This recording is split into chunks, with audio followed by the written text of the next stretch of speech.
The illustration is to explain referred pain and discuss the difference between visceral and parietal pain.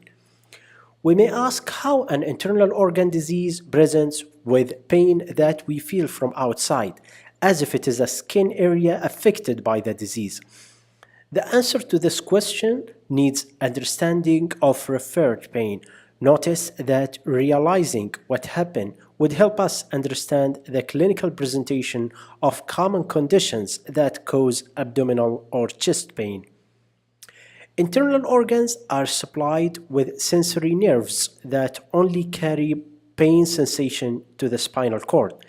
These fibers are slow and diffuse.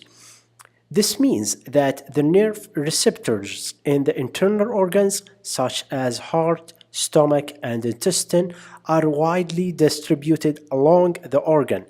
If we take small area in the skin and count numbers of pain receptors, we will find that the number is much in this small surface area is much more than number of nerve receptors in the similar area of internal organs. This means that for pain to be produced from internal organs, it needs to be diffuse and affect larger area that one might cause pain in the skin. Theoretically, if we cut an organ such as the intestine, there will be no much pain. But if there is inflammation, it will affect larger area and pain will be severe now. This is the first principle. Now we have a disease that affects an organ causing stimulation of the pain neurons. These neurons will transmit the impulses to the spinal cord, to a specific segment in the spinal cord, say for example thoracic segment T10. Now what happened is that in the same spinal segment pain, neurons from the skin is received, and once visceral neurons are fired, the skin pain neurons are stimulated, transmitting to the brain impulses as if there is a pain in the skin, and we feel pain for the visceral pain. Talking a little bit more about examples, heart pain is localized in the chest and might felt or referred to the neck or the upper arm. The reason why the heart pain is referred to the arm and to the neck is that heart in the embryonic life originates in the neck, and nerve fibers of cervical 3 to thoracic 5 are ones receiving pain impulse from the heart. These segments also receive impulses from neck, shoulder, and upper arm areas. Therefore, we feel heart pain in these areas. This is the principles of referred pain. Pain of the stomach is referred in the epigastric area. Pain of sigmoid colon is referred in the left lower quadrant. These are other examples. Now a patient is having diffuse disease that affect a particular organ, resulting in visceral pain that is causing referred pain to an outside area.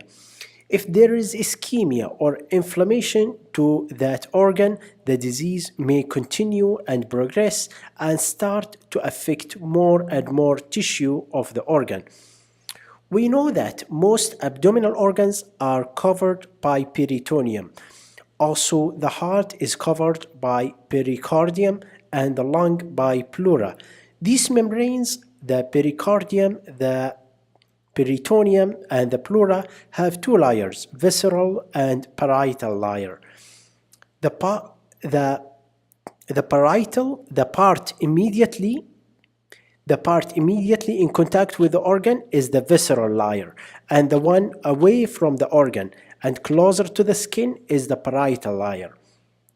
The point is that as long as the disease is only affecting the visceral layer, the pain will be visceral. The pain will be diffuse to wide area in the skin, vague and aching.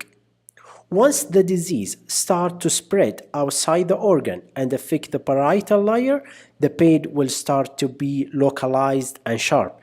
The reason is that the parietal layer of the peritoneum, the parietal pleura, the parietal peritoneum, the parietal pericardium, they have their own pain fibers that are close proximity to the skin and almost have similar features.